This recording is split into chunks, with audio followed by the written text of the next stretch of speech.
I had the opportunity to dine in a Vietnamese Laotian and Thai restaurant located in Milwaukee in the city. The neighborhood nearest to this restaurant mainly consisted of people of Asian descent. It was a small restaurant, very small restaurant, in a part of the city I normally wouldn't find myself in, and it was real, authentic Vietnamese food. The Besides Asians, the people that I saw around the area were mainly minorities. I saw a few Hispanics, I saw a few black people, um, and besides one, I think he was some UPS driver or something, I really didn't see any people of white descent in this area. And even outside of the restaurant, I heard some people speaking in their native languages. I chose this Vietnamese restaurant because I had gone to high school with a couple of Vietnamese girls. They were sisters, and they had actually moved from Vietnam when they were younger. They still very much appreciated their culture, traditions. They continued eating Vietnamese food, and they just, you know, really seemed to love where they had come from, and they wanted to continue being a part of that here in the States.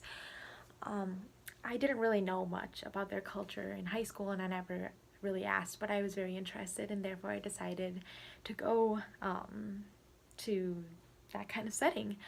The restaurant was small. It felt homey. The employees were very attentive and talkative and friendly. And I walked in expecting to see a lot of people at this restaurant, but there were only two other families there besides me. And I expected to feel judged, being the only non Asian customer. I expected to really stick out, but I was treated well, and when I had to leave, I decided to take some soup with me since it was a very large bowl that they had given me. And um, the woman who was either the owner of the place or the manager of some sort, she even offered to pack it up for me because it was pretty easy to spill out of the bowl.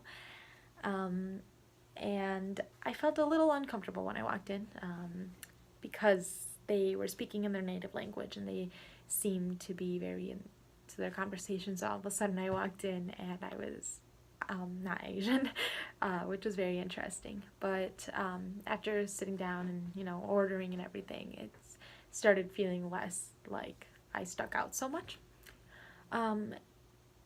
I feel like I can help this, or I can use this to help me as an educator, because I understand what it's like being from another culture. I understand what it's like moving from another country and wanting to continue in my traditions, customs, and everything here in the States. That culture is very important, and I want to encourage my future students to appreciate the culture of their peers around them. I also do understand that I might have some of the same experiences as these students because some of them may have immigrated, from another country, or they may have had relatives that have. And then this can also help me understand that people of different parts of the world have different skills in different areas. For example, when we talked in class about the directions and how people from different nations are either better or worse in those areas than here in the United States. And therefore I learned a lot from this experience because it was new to me. And because I feel like I can use this to benefit me as a Spanish educator, in the importance of not only understanding culture, but appreciating and embracing it, and putting ourselves in situations in which we might not necessarily be comfortable, dining at the same places just because we know the area or because we know that we like the food. It doesn't necessarily set a good example as a teacher who wants to appreciate culture and tradition just as much as I do my own. And I think it's very helpful to not only do that for myself, but encourage my future students to get out there get out of their comfort zone and really learn about other cultures as well.